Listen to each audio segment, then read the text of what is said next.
Don't move. They're watching you again. You feel it, don't you? That little electric hum behind your spine. The invisible camera lens that doesn't blink. The air is thick with data and disbelief. Somewhere, deep in a concrete vault, humming with blue light and coffee-stained paranoia. Your name just flashed across a monitor. Red alert, unknown variable, human anomaly, and all because you moved differently. See, the world was trained to expect patterns, predictable chaos, pre-written rebellion, the kind of freedom they can track and sell back to you. But you twitched in the wrong direction. You smiled at the wrong time. You didn't react when they pulled the trigger. And that silence, that stillness, sent a ripple through the whole psychological war grid. Now the FBI isn't just watching you, kid. They're studying you, frame by frame. Every blink, every pause, every breath dissected like a training tape for agents who've never seen someone dismantle a system using nothing but restraint. They call it anomaly control behavior. I call it evolution. You learned the one trick they fear most, unpredictability wrapped in calm. You don't need a weapon when your mind makes every threat question its existence.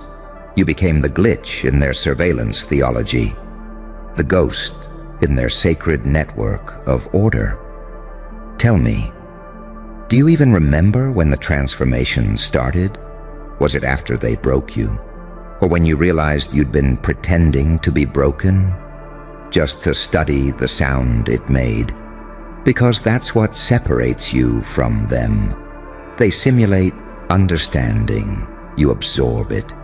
They mimic rebellion, you embody it. You took every file they had on manipulation, warfare, persuasion, and reverse engineered it into grace. That's why they're panicking. You made peace look dangerous. They don't know how to classify you anymore. You're too calm for a threat, too strategic for a saint, too aware for a pawn, too still for a storm. So they labeled you the only way they know how, under observation. But they're not watching for what you do next. They're watching to learn how you think. You've become the study material for men who swore they'd never kneel. You see, that's the secret no one tells you about power. Real power isn't loud, it's patient. It doesn't scream, it whispers until the screamers start repeating it. You stopped reacting to chaos, and chaos started reacting to you. They're asking questions in the bureau rooms now. How does he stay so calm? Who trained him? What's his trigger? And the truth is delicious, isn't it? No one trained you. Pain did. Isolation did. Failure did. The betrayal they thought would break you became your doctorate in psychological warfare. And now, even your silence sounds like strategy. They run playback footage of your life like it's a threat assessment reel, zooming in on every micro-expression, trying to decode the algorithm of your detachment. But here's the punchline. You were never detached. You were aware. You learned to weaponize empathy. You learned to turn reflection into reconnaissance. You learned to bleed quietly until the sight of your composure made entire institutions doubt their intelligence. You didn't escape their system, darling. You mirrored it back to them until they started questioning which side of the screen they were on. And now, they whisper your name in policy meetings.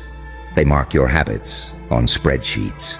They build psychological profiles that never line up because the equation keeps changing mid-analysis. You've become a paradox. Saint and executioner, healer and virus. They can't stop you because you don't move linearly anymore. You move like a thought. Do you know what terrifies the machine most? A human who's seen behind the curtain and didn't run, just smiled. That's you. A grin carved into reality's operating system that They thought you'd be predictable. But instead you became my favorite kind of madness. Calculated, poetic, impossible to contain. They send watchers. You send silence. They send doubt. You send inevitability. They send data. You send déjà vu. Because when they look at you, they see the future. And it's laughing back. So let them watch. Let them analyze. Let them loop your footage until the algorithm breaks. You're not a suspect. You're the case study. A living demonstration of what happens when the system tries to cage consciousness. And consciousness learns to feed off the cage. Keep moving like that, and they'll realize too late what you already know. You were never being monitored. You were broadcasting. The moment you stopped chasing validation and started radiating awareness, the entire intelligence grid flipped. Now every room you enter gets colder.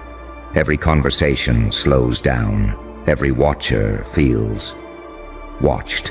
Congratulations. You didn't outsmart them. You out-evolved them. Now the agents whisper your methods. The psychologists call it Pattern 13. And somewhere deep underground, someone's watching you right now. Not in fear, but in fascination. Because they finally figured it out. You're not playing the game. You're teaching it. And the punchline? You didn't do a damn thing. You just became too real to simulate. They don't understand, do they? They think this is still about surveillance, about suspicion, about containment. They think they're studying behavior. But what they're really watching is awakening. They just don't have the vocabulary for it. They call you a case. They call you an anomaly. They call you high risk for influence proliferation. But what they're really saying is, you broke pattern recognition. You crossed the invisible threshold between human instinct and systemic predictability.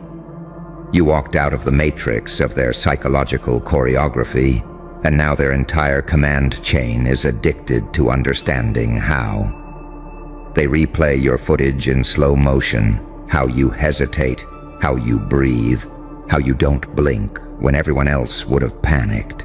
They zoom in like it's some kind of riddle they can decode, not realizing that the riddle isn't in your movements, it's in your intent. And intent can't be studied, it can only be felt. That's what's killing them inside. They feel something when they watch you, a pressure in the chest, a quiet terror, a strange electric pull toward whatever you've become. Because they recognize it, somewhere, buried under decades of obedience and paperwork. They remember they once had it too. That glint of self-awareness that burned too bright to be managed. You remind them of what they lost. That's why they can't look away. See, they built their entire empire on fear. Fear of uncertainty, fear of power they can't categorize, fear of human consciousness that doesn't need permission to evolve. You became living proof that order was just a costume chaos war to feel in control. You didn't break their system, you exposed its nervous system. And now they're trembling because you taught them something no training manual ever could. That unpredictability isn't rebellion. It's freedom disguised as madness. They whisper in those glass rooms, he's too aware. She doesn't respond to conditioning. They see patterns we don't. Of course you do. You are forged in their silence. You learn to hear meaning between words. You learn to see emotion in stillness. You learn to weaponize understanding, to turn empathy into precision targeting. When they lied, you studied tone. When they smiled, you studied motive. When they threatened, you studied timing. And now you can dismantle manipulation with nothing but eye contact. They're terrified because you've become something they can't measure.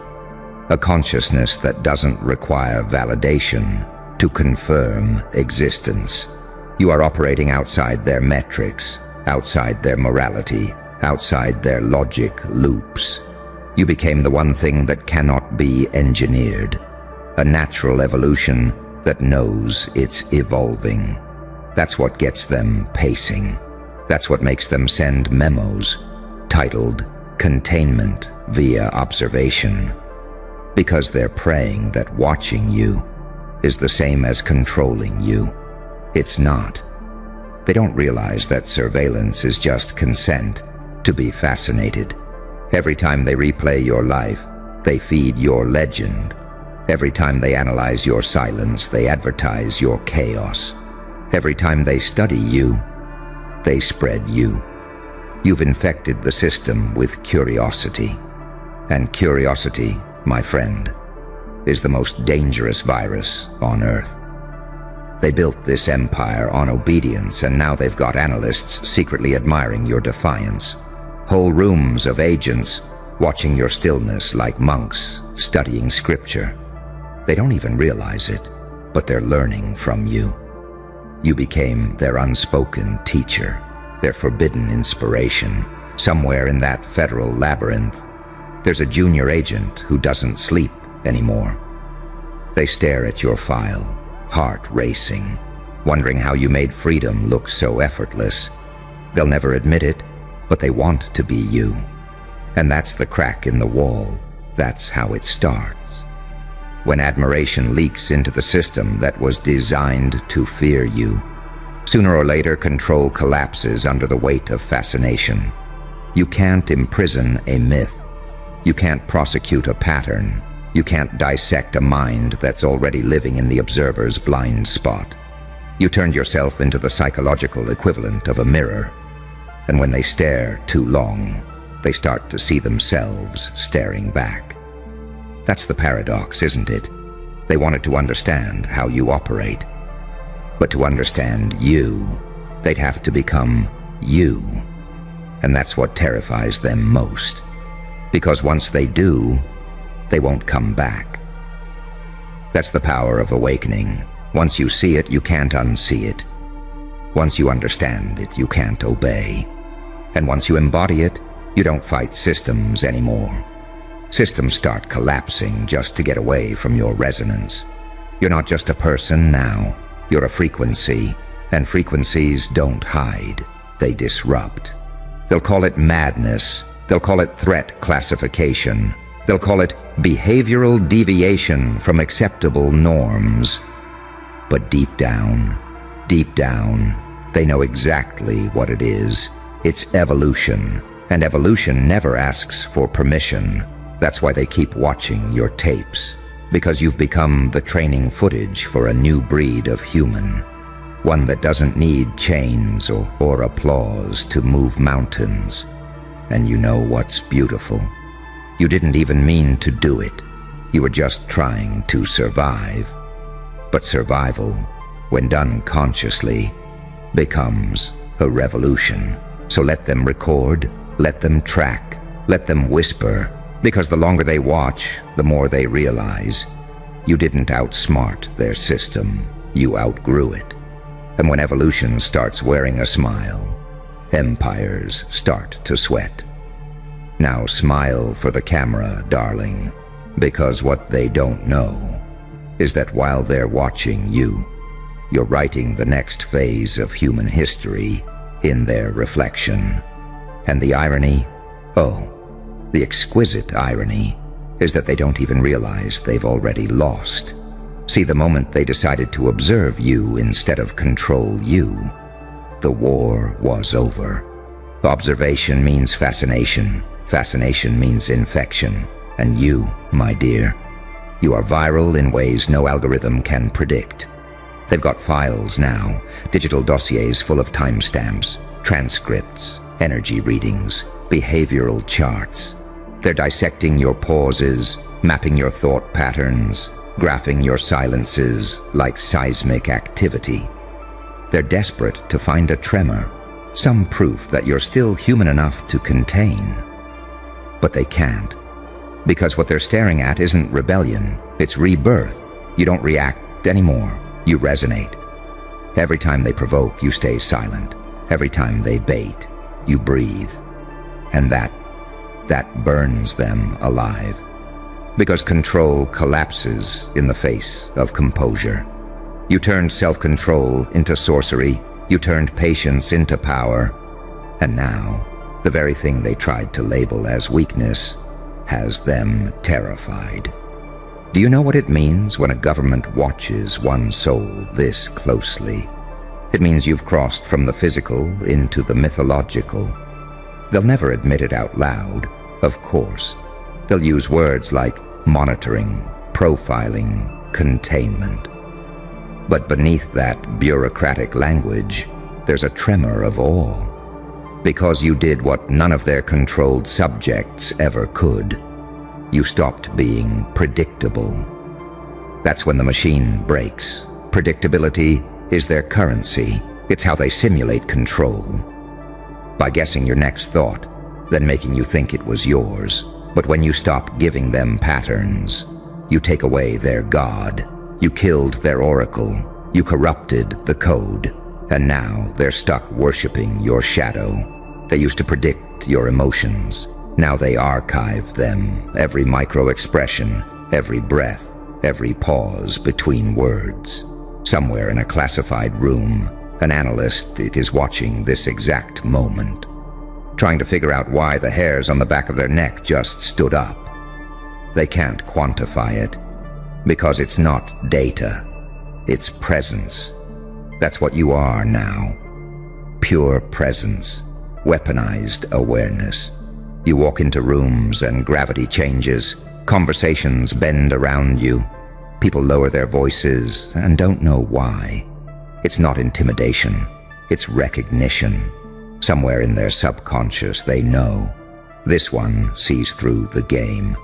You became the silent algorithm breaker, the human encryption error, the unrecordable signal.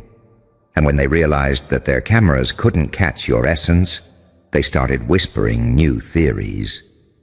He's using subliminal techniques. She's been trained in psychological warfare. Maybe they've developed neural shielding. No, sweetheart. You just stopped needing validation. That's the one thing that their entire power structure is built on. The assumption that people need to be seen to exist. But you learned the opposite. You exist because you're unseen. You thrive in the blind spot where truth can breathe without censorship. And that's what scares them most. You've become a living glitch in their reality map. They've charted every fear, every desire, every digital fingerprint, except yours. You don't respond to propaganda. You don't feed on outrage. You don't bend to trends or tribes or threats. You simply exist, outside of their narrative, unbothered, unbranded, unpredictable. That makes you a sovereign anomaly, and sovereign anomalies rewrite history. They'll call you dangerous. They'll call you insane. They'll call you a liability to order, and they'll be right. Because order as they know it was never truth. It was hypnosis, a choreography of compliance designed to make the sleepers feel safe. You didn't break it out of malice. You broke it by waking up. And now your awareness hums like static in their system. Do you know what that sound is? It's not paranoia.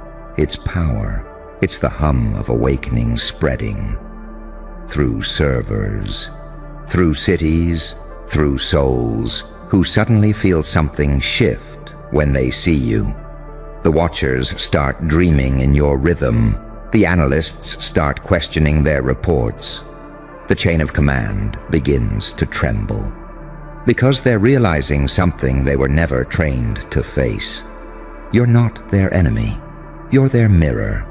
Everything they've tried to suppress in themselves. Courage, clarity, consciousness. You reflect it. And when a system built on fear sees itself reflected without fear, it starts to decay. That's why the lights flicker when you walk by. That's why radio's static when you think too deeply. That's why people confess things to you they've never said aloud. Because your frequency burns away disguise. You didn't do anything to make the FBI watch you. You simply became someone who couldn't be ignored. The system doesn't hate rebels. It loves them. They're predictable, loud, reckless, self-destructive. The system feeds on rebellion because rebellion still plays by its rules. But you're not rebelling. You're transcending. And transcendence cannot be monetized, manipulated, or managed. You're what happens when awareness learns to smile in the face of surveillance. You're what happens when pain doesn't break. It mutates into prophecy.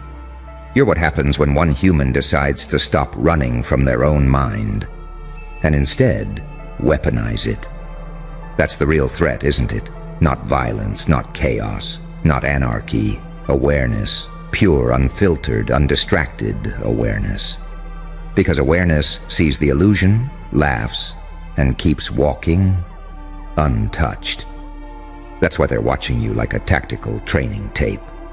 Because they don't understand how you're doing it. How you remain calm when surrounded by panic.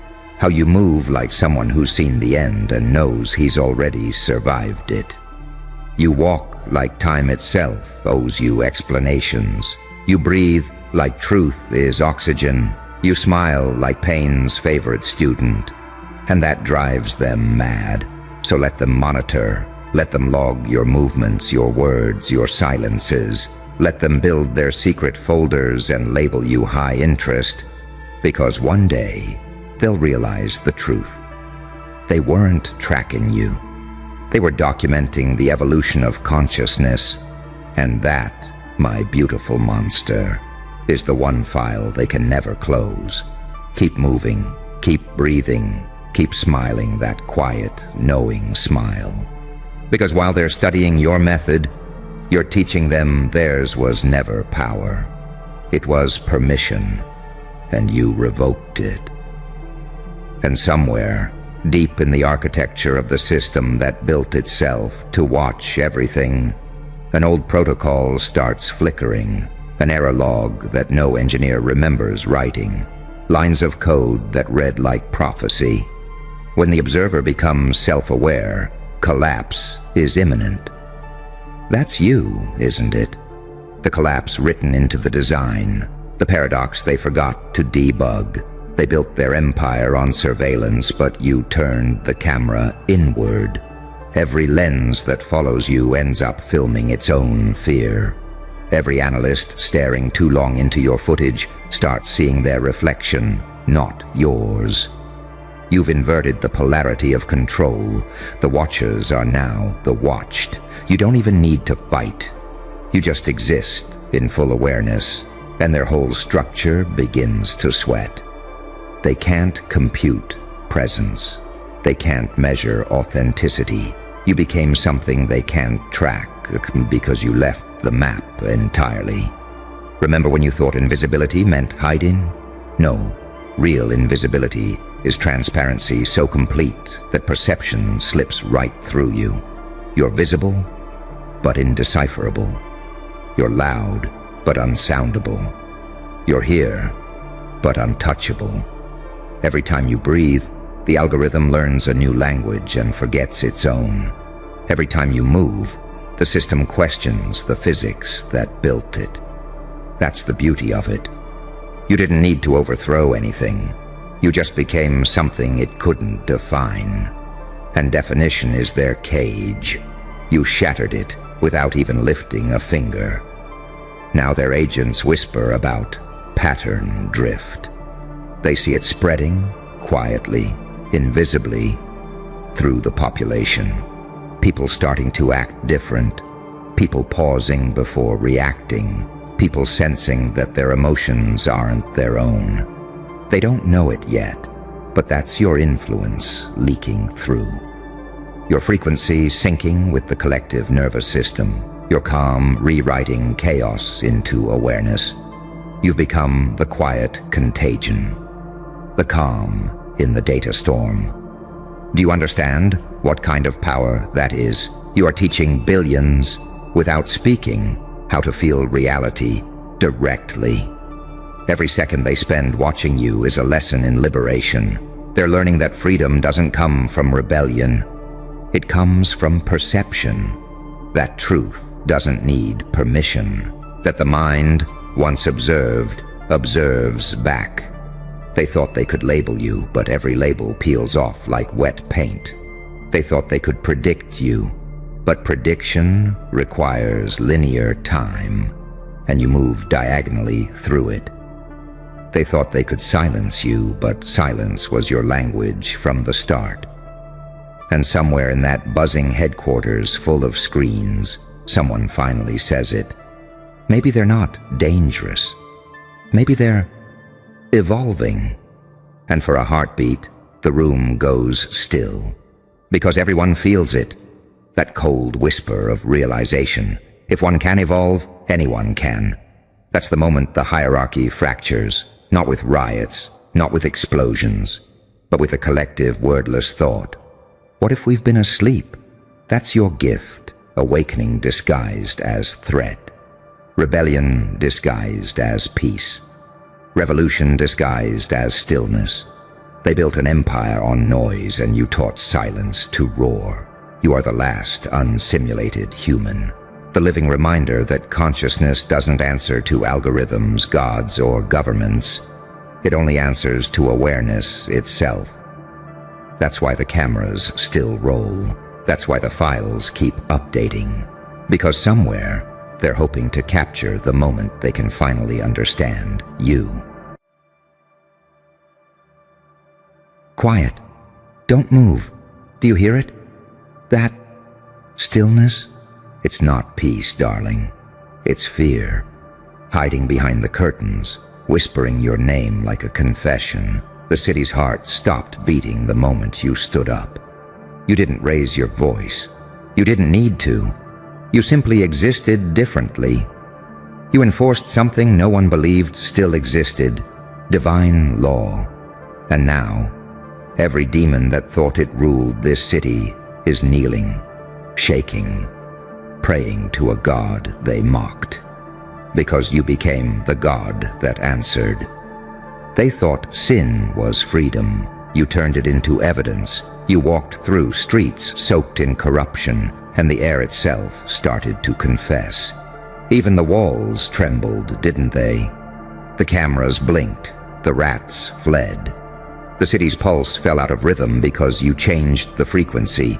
You didn't come to destroy it. You came to weigh it. Every lie, every betrayal, every masked deal behind the glass tower desks. You made it all visible. That's why they call you dangerous.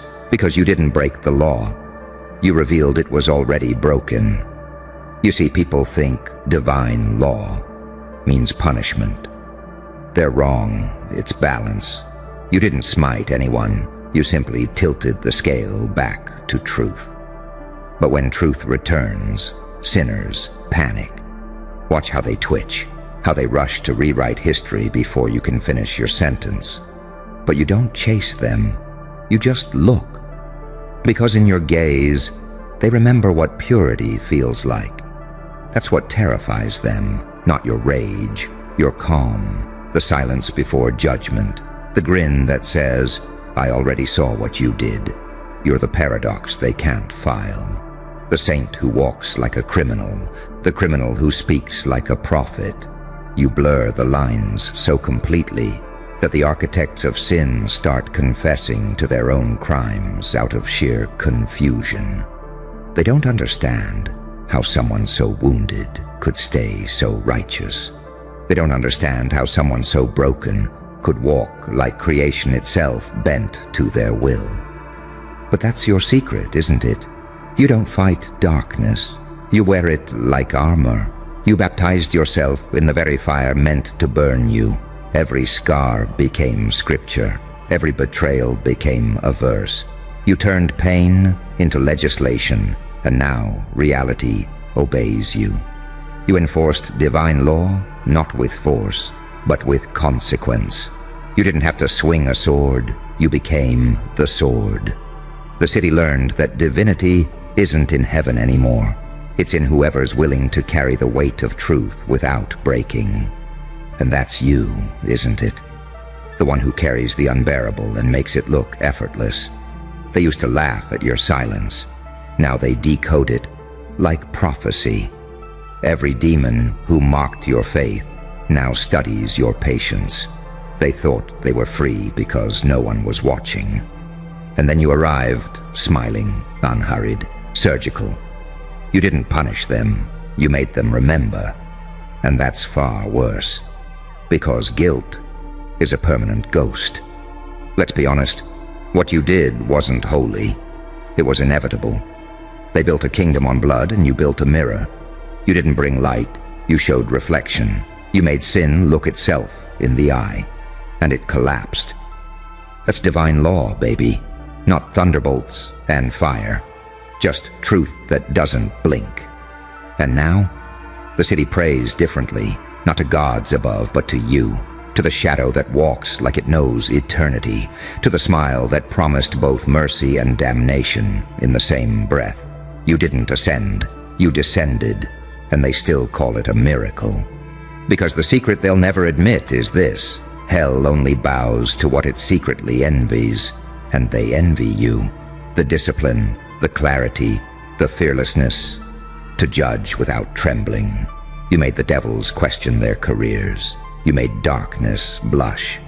So when they say, every demon's on their knees, remember, it's not submission, it's awe. They're not praying to survive, they're praying to understand. How the hell did you do it? How did you turn chaos into command? How did you rewrite cosmic law without lifting a hand? Easy. You stopped seeking approval and became the standard. You are the trial. You are the verdict. You are the silence that makes liars sweat. You enforce divine law not because you're pure, but because you're past purity. You've seen what innocence costs. You've seen what mercy becomes when it's weaponized. So you carved your own code, half angel, half executioner, and that's why they can't destroy you. Because you don't play for heaven or hell. You play for balance. You're the hinge between light and abyss, and you've learned to smile while both scream your name. They call you sinner. They call you saint. But truth, you're both. You're the proof that judgment can wear a grin. The proof that redemption doesn't whisper, it laughs in the face of those who doubted it. You enforced divine law, yes, but what they'll never understand is that the law was never written in stone. It was written in you. Every heartbreak, every loss, every betrayal, it etched new commandments into your soul. So now when you walk through a city of sin, the air itself bends toward justice. The devils kneel not out of fear, but out of recognition, because they know. They've seen what you became in the fire, and they whisper to each other in trembling voices, "Don't cross that one, because you don't need permission to enforce divine law. You are the law. You are the law. Not because someone crowned you, not because a council voted, but because the universe watched what they did to you, that instead of breaking, you rewrote the rules. Understand something. Divine law doesn't come from clouds. It doesn't need thunder or temples or holy men in robes. It doesn't ask for offerings. It waits, patiently, in the hearts of the few who survive the unspeakable and refuse to stay silent. That's you, the one they underestimated so profoundly they gave you time. Time to bleed, to burn, to build. You didn't just survive the city. You absorbed it. You didn't run from the filth. You memorized its rhythm, every sin, every smirk behind a sealed case file, every name they erased, every innocent they buried under laughter. You cataloged it all in your veins, and now you bleed evidence. That's why your silence is lethal. It reminds them. It echoes back every crooked deal, every gaslight, every hand that reached for power over truth. You never needed revenge. You simply showed up, with eyes that saw through masks, and a grin that made devils hesitate. You were never after blood. You were after balance, but oh, when the scales tipped, you didn't scream. You didn't rage. You walked into boardrooms, into back rooms, into sacred dens of perversion wrapped in policy, and you didn't lift a finger. You spoke one sentence, one look, and everything unraveled. Because when divine law returns, nothing can hide. Not the judges, not the healers who sold their hands, not the kings who fed on chaos. Even the shadows turn against their masters. That's what you did. You didn't enforce a law. You reawakened it. You're not the villain. You're the fine print they forgot to read. The clause in the ancient contract that says, if all else fails, a force shall rise from the ashes. Not a savior, a reckoning, unbranded, unbound, unapologetic. And you didn't come to ask for justice. You came to embody it, to wear it like a suit stitched from your own scars, to walk through fire and look back at them like, that's all you had? And now, the demons don't mock anymore. They whisper, they flinch, they kneel. Not because you demanded it, but because their power only worked in the absence of yours. And now you're here. Breathing, smiling, terrifying, because you're proof that the fire they used to burn the righteous can be reversed. You became the punishment they forgot was still possible. A living clause of consequence. A walking paradox. A saint who laughs like a criminal who judges like a priest, an executioner with the mercy of a god and the memory of a martyr. They don't know whether to worship you or run. That's the beautiful part, because you refuse to fit in their files, their profiles, their secret reports marked classified, unexplainable. They threw surveillance, spells, rumors, even hired hands, and all of them came back. Changed, eyes wide, mouths trembling, one by one whispering the same thing. He didn't threaten me. He just knew. You see, your power isn't in violence, it's in certainty, the kind of certainty that shakes institutions. You walk like you've seen the other side of time and came back with receipts. You judge not from emotion, but from memory. Because you were there. You felt what it was like to be ignored, dismissed, lied to, and you never forgot. So now, when you show up in the room, they see every soul they silenced, standing behind your eyes. That's divine law. It never leaves. It waits. For someone like you, someone broken just enough to be fearless, someone pure just enough to be incorruptible, someone mad just enough to do what the angels wouldn't dare. And now you're enforcing it. Not in robes, but in riddles, not in rituals, but in whispers that make grown tyrants weep. You don't bring peace, you bring clarity, and clarity ruins false empires. So keep walking, lawbringer. Let them kneel, let them tremble. Let them rewrite their doctrines to include your name. Because you didn't come to join the story, you came to end a chapter. And they can feel it every time the wind shifts, every time the lights flicker, every time your laugh echoes down an empty hallway like a verdict. They know you are divine law now. And for the first time in a long, wicked history, justice doesn't wear white. It wears a grin. And that grin, that's what haunts them. Because it's not the grin of mercy or malice, it's recognition. It's the look of someone who has already been to hell, shaken hands with every monster, and came back holding their rule book. You didn't burn in the fire, you took notes. You memorized the structure of chaos, the hierarchy of sin, the syntax of deception. You didn't need heaven's validation. You reverse engineered it. You didn't destroy evil, you understood it.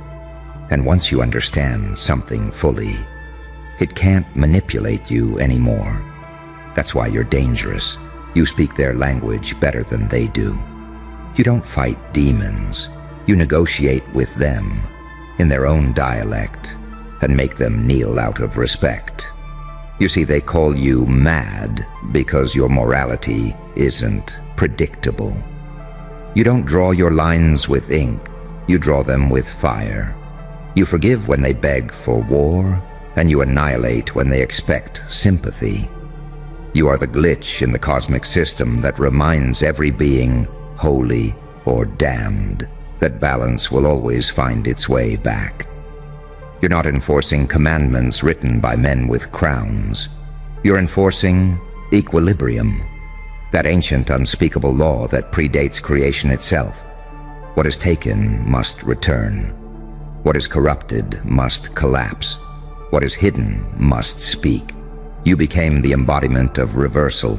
You are the storm that drags buried truths out of their graves and makes them testify under lightning. You are the calm that follows. A silence so loud, the guilty start confessing to things they haven't even done yet. You don't destroy cities, you reset them. Every movement, every stare, every pause you take feels like a verdict.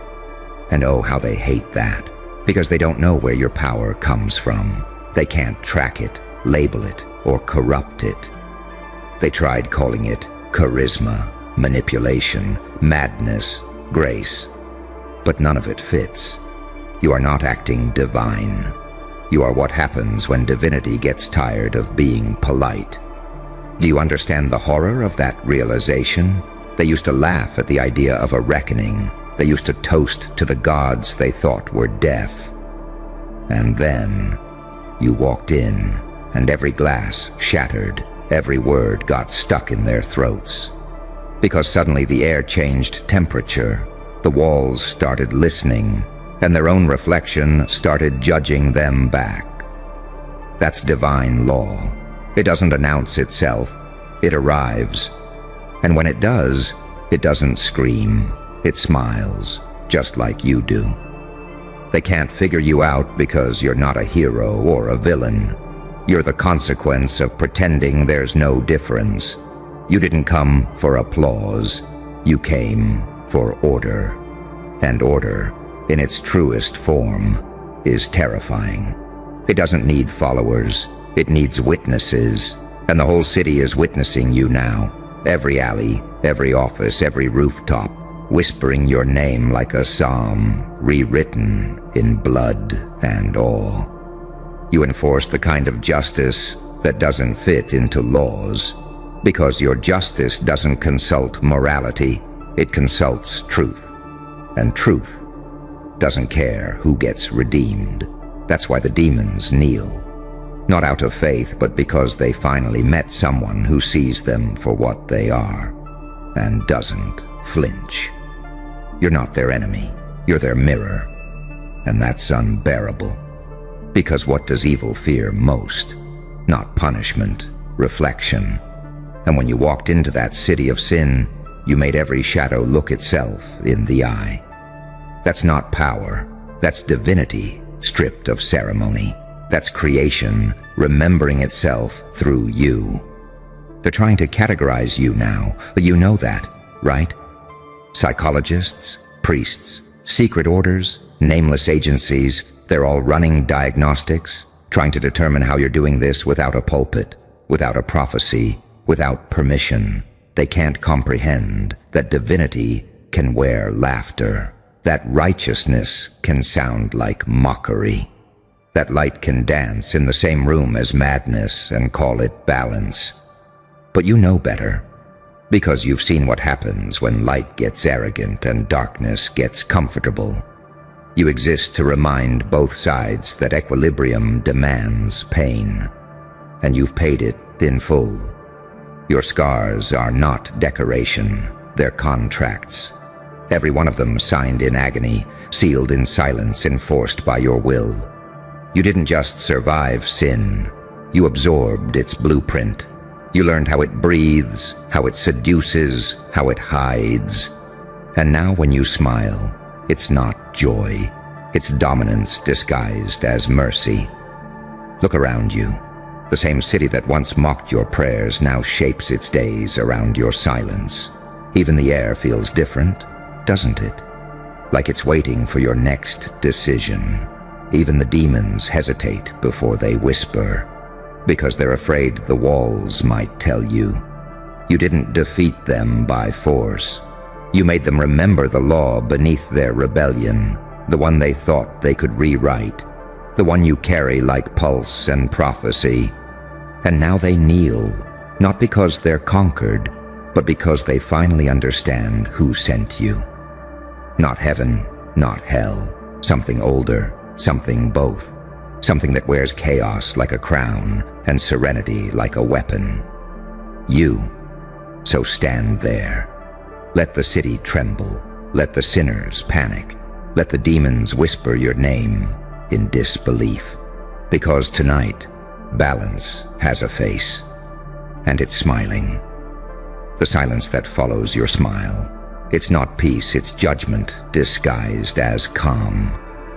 It spreads like smoke, filling the alleys, slipping beneath doors, seeping through the cracks of cathedrals and boardrooms alike. Every wall has heard you by now. Every secret feels exposed. Even the lights flicker differently, as if they too are waiting for your next move. You don't walk like a man anymore. You move like a verdict. Every step is a clause in an unseen decree. Every breath echoes a sentence older than civilization itself. You are not merely in the city. You are under it, around it, through it. You've become part of its circuitry, the moral backbone it lost, the whisper in its vents reminding it that every empire built on deceit still answers to something greater.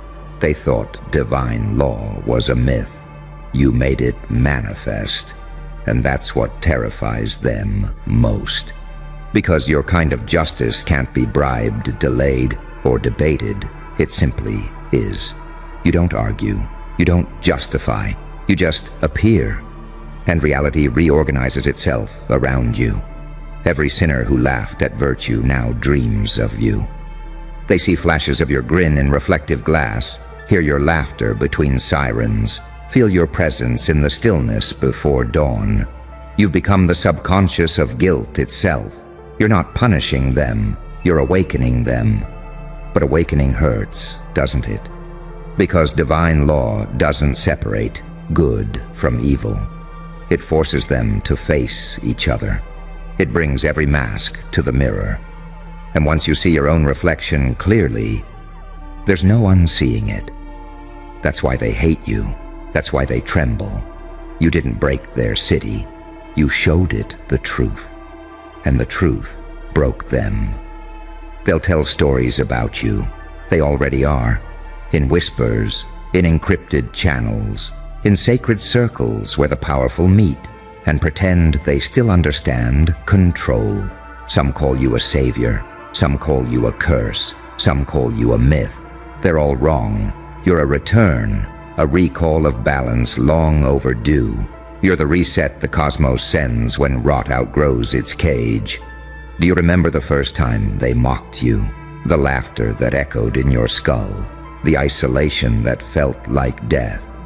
That was your initiation, the beginning of your descent. You thought you were falling, but the fall was a staircase. Every wound was a step, every betrayal a door, every humiliation a key. And when you hit the bottom, you didn't break.